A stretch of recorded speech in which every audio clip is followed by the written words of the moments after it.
নমস্কার।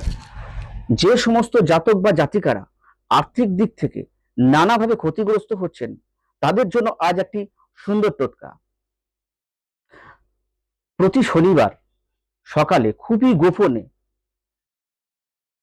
কোনো একটি ছোট্ট অশ্বত্থ গাছের পাতা নিয়ে সেই পাতাটিকে ভালো করে ধুয়ে লাল চন্দন বা অষ্টগন্ধার তিলক লাগিয়ে আপনার ইষ্ট দেবতার চরণে রেখে দিন এবং আপনার আর্থিক উন্নতির মনস্কামনা জানিয়ে সেই পাতাটি আপনার মানিব্যাগে বা আপনার আলমারিতে বা আপনার ব্যবসা স্থলে রেখে দিন।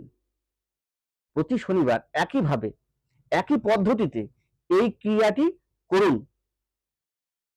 আর পুরনো পাতাগুলিকে কোনো এক অশ্বত্থ গাছের নিচে রেখে দিন।